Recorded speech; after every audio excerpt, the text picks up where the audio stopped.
for the lily whites. Let's go, Faversham. Hear those lions roar. I'm here with Tommy after the 2-2 draw against Beckenham. Tommy, your thoughts on the game?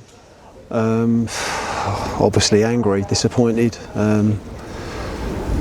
To be fair, we should have been out of sight at half time, and that's what happens.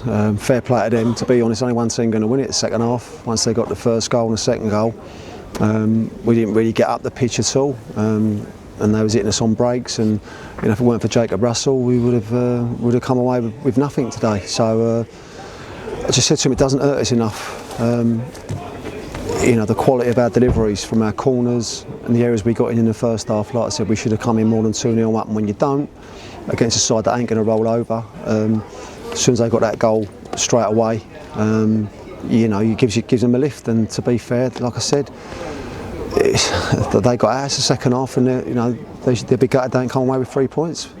Touch on the first half, obviously both goals from Evans and Ajayi. First goals for them as well. How happy with them? Are you for them? Listen, I don't care who gets the goals. I'm happy for them both to score a goal, but like I said, I'm more angry that we didn't get more than them two. But George has got great touch first goal. Josh was unlucky, to be fair. A couple of shots he's had prior to that, a few blocks. The goalie's made some saves as well, and he took his free kick really well. But it just infuriates me that the quality of the delivery, the corners we had, especially in the first half, we didn't cash in on any of them. So, and that's what happens in football. 2-0's that horrible score. But like I said, I've got no qualms with the second half. They've absolutely ripped us to pieces, I think. Was that what you put it down to in the second half, the kind of going forward? Or I've said to the boys, I don't know what to say to you, because when we couldn't even. The difference tonight was, even when they cleared their lines, We never done that. We never went past the first man. It's not one of them nights where you cheers, Pete. It's not one of them nights where you want to play football. You want to do what they did. They put it into areas and got after it.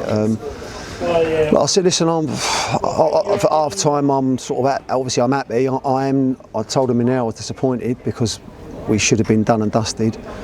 But coming in here after 90 minutes, I'm grateful for a point, because they was at us. And obviously, Herne Bay on Saturday. What's the kind of the mindset going into that one?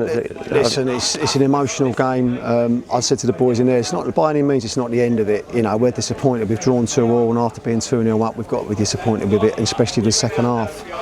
But we go home. We're in Thursday, and we've got to go again. We've got to stay positive. We're still, we're in the playoffs. There's still enough games to play. There's loads of points to play. There's loads of big games to play. But it's just not good when you finish how we finished today. I can't really defend that, and as is everyone, staff, the whole lot, because I said to Oves, we're just not. It's not happening in the second half. We're just not doing what we were doing in the first half. And they was on this, and they had the bit between the teeth. And finally, the fans as well. I'm really sorry for them. I'm gutted for them. It's gutted from Saturday and gutted from tonight. So, like I said, hopefully we can get something back from Saturday. But listen, the overall picture of the season is good, and it's going to be like that. We had it last year. We had a few draws, and everyone's like, "Oh, we're drawing a lot of games, and we're drawing." But them points add up. This point might add up, but the most important thing is not to lose focus on what the target is this year. We're on track for that, and we're not going to have a massive overreaction to it. We're not going to just dismiss it. We're going to learn from it. We're going to discuss it a little bit, but we can't afford to do that. If we play like that every week, we're going to struggle. But again, I ain't taking nothing away from Beckenham, because the second half they definitely upped their game, and we couldn't cope with it.